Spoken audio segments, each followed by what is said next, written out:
Welcome back after the break. और अब बहुत ही ज़बरदस्त आपके साथ सेगमेंट हम जो स्टार्ट करने वाले हैं, सर्दी की बातें आपको बताएंगे, क्योंकि एबटाबाद के सियाती मकामात पर 2 दिन पहले होने वाली हल्की सी बर्फबारी के बाद मौसम खुश्क हो गया है और सर्दी भी काफ़ी बढ़ गई थी। और फिर मैदानी इलाकों में सूरज और बादलों की आंख मचोली भी जारी है, जबकि यक बस्ता हवाओं ने सर्दी की शिद्दत भी बढ़ा दी है। बिल्कुल ऐसी गजल आप बहुत खुश लगी हैं जब से एबटाबाद का जिक्र हो रहा है, जब से बालाकोट का जिक्र हो रहा है, हुंजा का जिक्र हो रहा है। इसी हवाले से हम रुख करेंगे एबटाबाद का और जानेंगे कि वहाँ पे जिस तरह गजल बता रही है, क्या सर्द हवाएं चल रही हैं और तमाम तर चीज़ें सर्दियों की किस तरह की चल रही हैं एबटाबाद में, क्योंकि एबटाबाद पहाड़ियों का शहर है और वहाँ पे सर्दी थोड़ा ज़्यादा होती है। ये जानते हैं एबटाबाद में ही चल 2 रोज़ तक मजीद जो है वो बारिश और बर्फबारी के इम्कानात हैं। जी हो गया। Thank you so much. Abbottabad से हमने तमाम हालात जाने। अब तहसील बालाकोट के मशहूर सियाती मकामात का जिक्र करेंगे।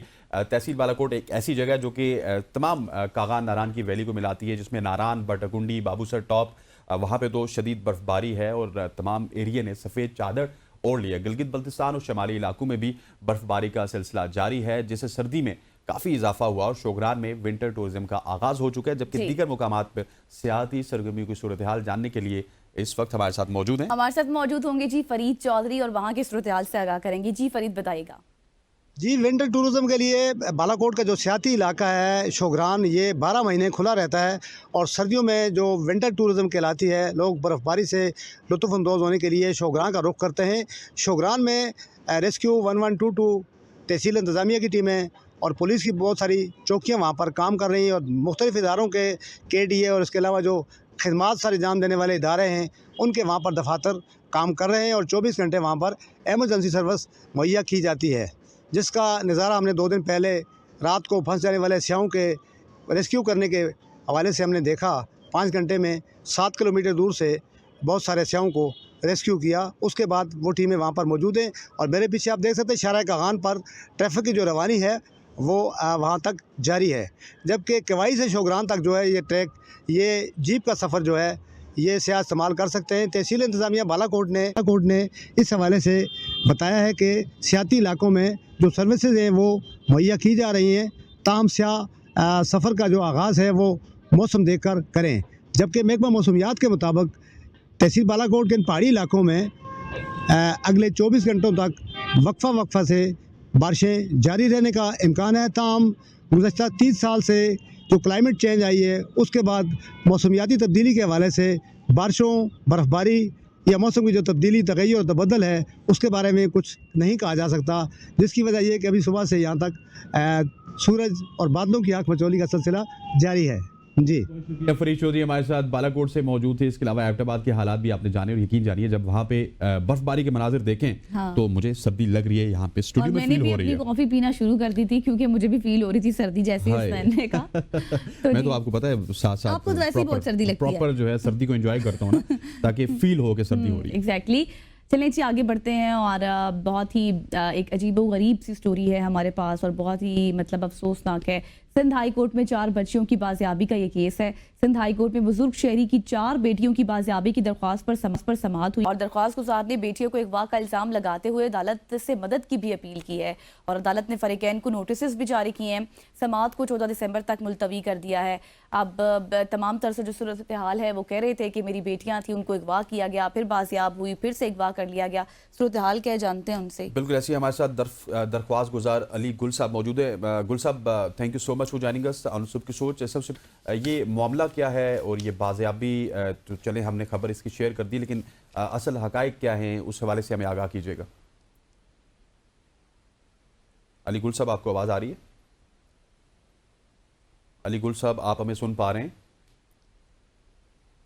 इस वक्त जी अली गुल साहब से हम रब्ता करने की कोशिश करते हैं। जो ही अली गुल साहब से हमारा रब्ता होता है तो हम आपको इस स्टोरी के हवाले से बताएंगे, जहां पे सिंध हाई कोर्ट में 4 बच्चों की बाजियाबी का केस है और इस केस के हवाले से सिंध हाई कोर्ट में बुजुर्ग शहरी की 4 बेटियों की बाजियाबी पर दरख्वास्त की समाअत अभी एकदम से शायद हमें उन्होंने ज्वाइन कर लिया, हमारा रब्ता बहाल हो गया। अली गुल साहब अस्सलाम वालेकुम, वेलकम टू सुबह की सोच। आपको आवाज़ आ रही है? जी, आपको आवाज़ आ रही है? हाँ, आवाज आ रही है। वालेकुम सलाम सर, हम अली गुलाबा से। जी जी अली साहब, ये मुझे बताइएगा कि सिंध हाई कोर्ट में 4 बच्चों की बाजियाबी का केस है, बड़ा अनफॉर्चुनेट ये केस है, इसके असल हकायक क्या हैं, क्यों ये नौबत यहाँ तक पहुंची? सर हमारे 4 बेटियां अगवा हैं 2017 से लेकर 19 तक। हाँ।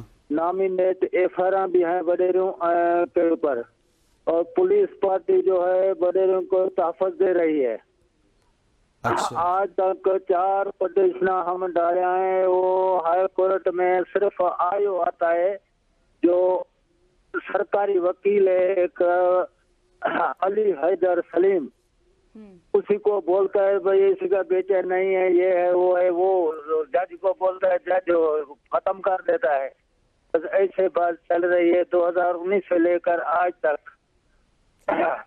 तो कोई इंसाफ नहीं मिल रहा। हम पटिशन डाल रहा है, हम आईजी पंजाब और आईजी सिंध को भी नामजद किया हुआ है, कोई इधर नोटिस भी निकलते हैं कोर्ट के, उसी में भी दरपेश कोई नहीं होता। अभी तक हमारे साथ बड़ा जुल्म है। वडेरों का अली मुराद महारे एक सरदार अली गौहर खान MP है, पीपल्स पार्टी का लीडर है, उसी का मुंशी है। उसी ने 10 एकड़ जमीन का पहले 20 लाख का मुतालबा किया था, अभी 10 एकड़ जमीन का मुतालबा किया है। हमारी क्यों डाडे की जमीन है, बरतानिया के दौर की, उसी 2094 में हमारा वालिद फौत हो गया था, उसी के बाद उसी ने उसी जमीन पे काबिज हो गया है, और जिसमें मुख्तियार कार मीरपुर मथेलो और DC घोटकी ये उसी की जमीन में मुलवस हैं, और SP घोटकी जो है वो इसी के में मुलवस है। हमारी कोई निजाम उधर अपना इलाका घोटकी का छोड़ते कराची में अच्छा आया। अली साहब ये बताएं 2000 कि में। आपकी 4 बेटियां हैं और चारों की चारों इस वक्त अगवा हैं। पहली बेटी आपकी कब अगवा हुई, फिर कब बाजियाब हुई? जब वो आप बाजियाब हुई तो क्या उन्होंने कुछ बताया कि वो कहाँ थी? जकिया गुल अगवा हो गई थी, उसके बाद 2 महीने के बाद उसी ने 2 लाख रुपया लिया अली मुराद महार और साथियों ने, जो बच्ची वापस आई। वापस आने के बाद हम बोला भाई कानूनी कार्रवाई होए, पुलिस जो अफसर है वो कानूनी कार्रवाई करना नहीं चाहते थे, उसी वजह से वो बच्ची दोबारा हथियारों के जोर से घर से उठा ले गए, आज दिन तक वापस नहीं है। दूसरा नंबर बेटी शफिया गुल जो 2019 में अगवा होगी, 17 दिन के बाद वो बच्ची 5 लाख रुपया दे वापस करवाई, जिसमें हम कानूनी कार्रवाई करना चाहता। बच्ची के बयान भी करवाया, मेमार थाने में हाजी इम्तियाज ने बयान लिया, उसी के बाद मेडिकल करवाया, मेडिकल के बाद कोर्ट का टाइम आया, वो जबरदस्ती हथियारों के जोर से अली मुराद महार और साथियों ने जबरदस्ती उठा ले गए है, जो बहवलपुर में उसी का वालिद का नाम तब्दील करके वो बयान करवाए हैं, निकाहनामा करवाया है, और 2 बच्चों लापता है, उसी का कोई पता नहीं है। एक ठीक हो गया। हमने आज आपको यहाँ पे मद्दू किया था। हमारी कोशिश है कि आपकी जितनी भी बेटियां हैं, पहले जो आपने बाजियाब करवाई या फिर अभी जो अगवा हैं, आपकी दादरसी के लिए हम भी आपके साथ हैं और सोर्स से भी आपको रिलीफ मिलेगा। ख़वातीन ज़ात ये थे हमारे साथ 4 बच्चों के वालिद जिनके साथ इस तरह का वाक़या हुआ। और अब थोड़ा सा आगे बढ़ते हुए एक और बुरी खबर है मेरे पास। अब शादी वालों के ऊपर टैक्स भी लगेगा। अच्छा हाँ, पहले भी तो लगता था, अब फिर मजीद? नहीं, शादी करने पे भी टैक्स लगेगा। अच्छा, शादी वो किस करने तरह पर लगेगा? भी टैक्स वो है? किस तरह लगेगा? बेसिकली इनडायरेक्ट टैक्स है, लेकिन वो वसूली उसी शादीशुदा जोड़े से होगी, उसी से होगी जो Directly, शादी हाँ, वहां पे वसूल कर रहा होगा। है। इनडायरेक्ट टैक्स किस तरह है? शादी हॉल्स एसोसिएशन ने FBR की जानिब से शादी हॉल्स पर 10% विदहोल्डिंग टैक्स लगाने का फैसला किया है। इसके बाद अब हॉल्स में तकरीबात करने वालों से ये टैक्स वसूल करने का ऐलान किया गया। ये टैक्स हॉल के किराए के अलावा वसूल किया जाएगा, और इस शादी का जो हॉल है वो मालकान से उसका कोई ताल्लुक नहीं होगा। जो वहाँ पे शादी करेगा वही उसको टैक्स भी अदा करेगा। अच्छा। और वही सीधा सीधा गवर्नमेंट को टैक्स देगा। मतलब अब आप ये कह रहे हैं कि शादियां करना मजीद महंगा हो गया है। इसी मुतालिक बात कर लेते हैं राना रईस जो शादी हॉल्स के सदर हैं उनसे। राना रईस साहब, सबसे पहले तो अस्सलाम वालेकुम, वेलकम टू सुबह की सोच। ये बताएं कि 10% टैक्स लगा दिया गया है, शादियां मजीद अब महंगी हो गई हैं, मुश्किलात बढ़ गई हैं, कैसे देख रहे हैं आप? आपने भी बोझ अवाम पे डाल दिया राना साहब। वालेकुम अस्सलाम। सबसे पहले आपका बहुत बहुत शुक्रिया कि आपने अपने प्रोग्राम में हमें लिया। देखिए, ये टैक्स कोई नया टैक्स तो है नहीं, ये फर्स्ट टाइम इंट्रोड्यूस हुआ था, इम्प्लीमेंट हुआ था 2013 में, और आज तक विद होल्डिंग टैक्स के नाम से है। कोविड के ज़माने में 2 साल के लिए, जब कोविड आया था 2 साल के लिए गवर्नमेंट इसको रिवोक किया था। देखिए, हमारी इस टैक्स के सिलसिले में कई दफ़ा एफबीआर के अंदर मुलाकातें हो चुकी हैं। उस वक्त हमारा यही कहना था कि ये टैक्स लेना बहुत मुश्किल है और अवाम इस वक्त एजुकेट नहीं है, ना अवाम जी। इसको अपना टैक्स समझती है। देखिए, विद होल्डिंग टैक्स है क्या और इसकी कितना परसेंटेज है, ये सारी चीज़ें मैं आपको बताता हूँ। देखिए, विद होल्डिंग टैक्स इस वक्त अगर किसी शादी हाल में जाके कोई शादी हाल बुक कराते हैं, उसका अमाउंट 1 लाख रुपए है। अगर वो फाइलर शख्स है जो बुक कराने वाला है, तो उसके ऊपर 10% विथहोल्डिंग टैक्स लागू होगा। वो उसका 10% जो विथहोल्डिंग टैक्स है, 1 लाख रुपए का 10%, 10,000 रुपए, हम उसको कलेक्ट करेंगे और एफबीआर को पास ऑन कर देंगे। अगर वो नॉन फाइलर है, तो उसी 1 लाख रुपए के ऊपर 20% विथहोल्डिंग लागू होगा, हम कलेक्ट करके एफबीआर को पास ऑन कर देंगे।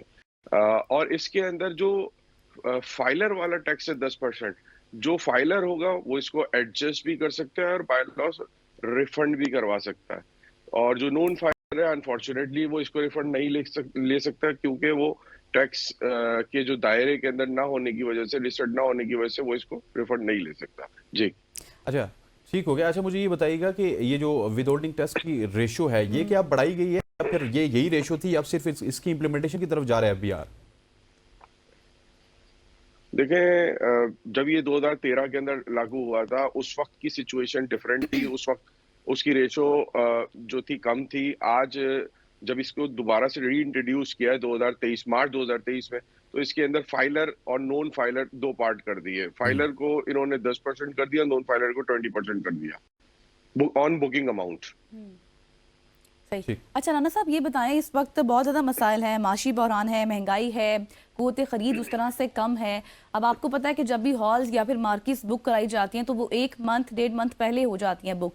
तो अब ये जो टैक्स लग गया है, जो चीज़ें पहले से बुक हैं, हॉल्स वगैरह, मार्केट्स, तो वो भी टैक्स देंगे या फिर अब जो बुकिंग होगी उस पर टैक्स लगेगा?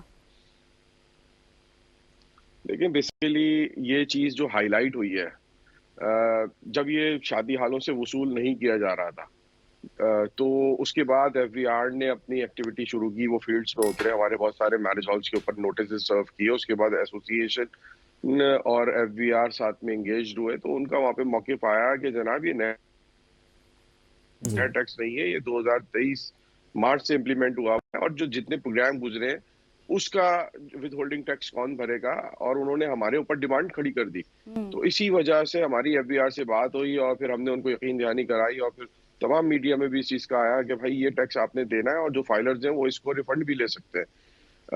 देखिए, ये जो सिलसिला है ये तकरीबन 10-15 दिन से जारी और सारी है। इसके अंदर हमारे तमाम जो हॉल ऑनर्स हैं वो भी बहुत ज़्यादा परेशानी का शिकार रहे और हमने बड़ा एक मुश्किल फैसला था जो हमने लिया है। हमारी एफबीआर से जो बात हुई उसके अंदर हमने एकदम इसकी चीज़ की हिमायत नहीं की थी। देखिए, हमने भी आर्गुमेंट्स किए थे एफबीआर के साथ कि जनाब इसके अंदर फाइलर आपने 10% किया है, नॉन फाइलर को 20% कर दिया है, और जो गरीब इंसान है तकरीबात तो उन्होंने भी करनी है, जो एक मिनिमम वेज के अंदर Exactly. जो मिनिमम सैलरी के ऊपर काम करता है, वो तो एफबीआर और गवर्नमेंट के बायलॉज फाइलर भर ही नहीं सकता। आप डेली वेजर किस तरीके से अपने आपको फाइलर करेगा, वो कैसे रिटर्न सबमिट करे? बायलॉज बनते नहीं है। अब इन लोगों के जिनके बायलॉज बनते नहीं है, जो फाइलर बन नहीं सकते, उनका 20% लेना ये नाजायज है। हमने उनसे कई दफा दरखास्तें की, इसको आप अलग करें, इसको सेग्रीगेट करें, ताकि जो नॉन फाइलर की वो कैटेगरी है जो फाइलर बन ही नहीं सकती। देखिए, एक फाइलर तो वो है जो साहिब हैसियत है और वो फाइलर बनना नहीं चाहता, आप उनसे लें। जो फाइलर बन नहीं सकता उसके साथ ये ज्यादती, ये देखिए, जब तक स्टेक होल्डर्स को नहीं बिठाया जाता तो इस तरीके से फैसले हो जाते और ये गलत फैसले हैं। और हमने भी बहालते मजबूरी ये फैसला किया है। इससे पहले हम ये टैक्स नहीं वसूल कर रहे थे। जब एफबीआर की तरफ से सख्ती शुरू हुई तो हमने ये टैक्स वसूल करना शुरू किया। देखें, ये उसी तरीके से टैक्स है, हमें विद होल्डिंग एजेंट बनाया गया है। जिस तरीके से आप ऑटोमोबाइल सेक्टर के ऊपर जाके गाड़ी बुक कराते हैं, वो विद होल्ड करते हैं, कि इलेक्ट्रिक अपने बिल के अंदर विद होल्ड करके एफबीआर को पास ऑन करता है और तमाम सेक्टर्स जो हो गए वो अपना सेल्स टैक्स, विथहोल्डिंग टैक्स बिल्कुल। कलेक्ट करता है और एफबीआर को पास ऑन करता है। तो इन्होंने हमें जो है एक नई नौकरी हमें दे दी है, जो कि आवाम से, जो कि बड़ा मुश्किल काम है। ये एक Exactly. इस्लामी फरीजा है, इनको सोचना चाहिए था। अब इसके लोग तो अंदर बस फिर घरों शादी तक ही ब्याह की भी महदूद होंगे, तकलीफ घरों में होती ही है। फंक्शंस बिल्कुल करेंगे ऐसे। बजाय राना इसके कि वो जरा राना साहब thank you so much for tax joining दें। अस। जिस तरह आपने कहा कि ये उनकी जिम्मेदारी थी आपके ऊपर दे डाल दी। और विदहोल्डिंग टैक्स का और सेल टैक्स का यही होता है कि ये जो फाइलर होते हैं हाँ। उनके लिए एडजस्टेबल होता है, वो बाद में उसको एडजस्ट करवा लेते हैं, लेकिन नॉन फाइलर को इसका बहुत नुकसान है। खवातीन हज़रात, यहाँ पे वक्त वो चाहता है एक शॉर्ट सी कमर्शियल ब्रेक, आप ब्रेक लेते हैं, वापस आते हैं और गज़ल के फेवरेट सेगमेंट सियासत के ऊपर बात करेंगे। Stay with us.